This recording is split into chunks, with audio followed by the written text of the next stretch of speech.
But the But status because that he he's has, better than others, no.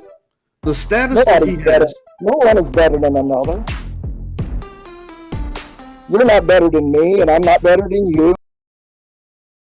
Okay, so abrogation fixed Muhammad's errors. Now let's see what Ghazali said. Since you asked me the question, did he replace Muhammad? And yes, he did.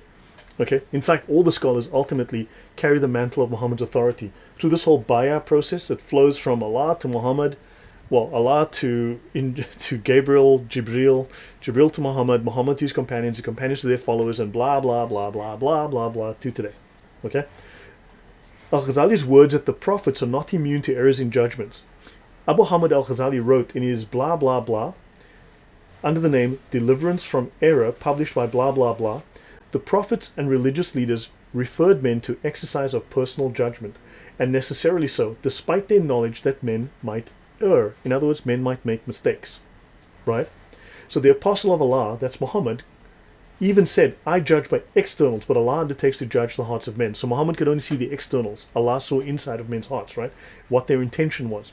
This means that I judge according to the most probable opinion resulting from witness statements, but they may be wrong about the matter.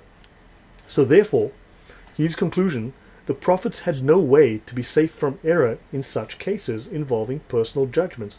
How then can anyone else, including Muhammad, aspire to such safety? Meaning certainty. So Ghazali wrote this in refutation of blah blah blah, okay? And Ghazali explained that the Prophet was not free from error.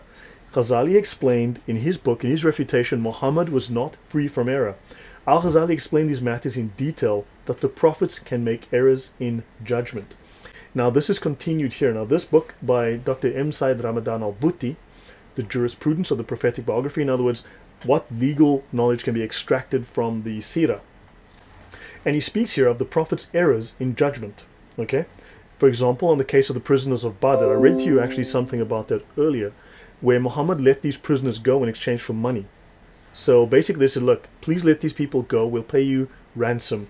They took ransom, right? And of course what happened was Allah was not happy with that. So I will go back to that passage to clarify. So give me a second to let that load. Here we go. Okay. This passage is related to that specific incident. A prophet must slaughter before collecting captives. A slaughtered enemy is driven from the land. Muhammad, you crave the desires of this world, its goods, and the ransom that captives would bring. But Allah wanted Muhammad to murder, to kill those captives, which is a war crime.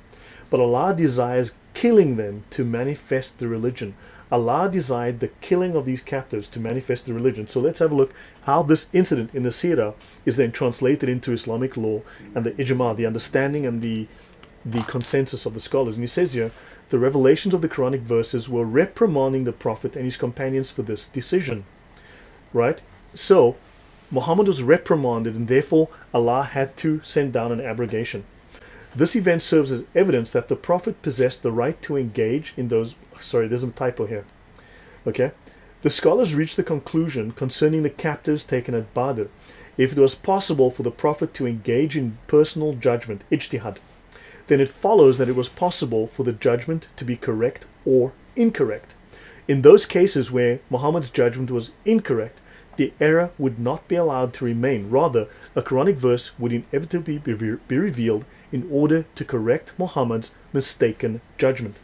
If no such verse was revealed following the judgment that Muhammad made, this indicated that the judgment had been correct, being in accordance with the truth as known by Allah.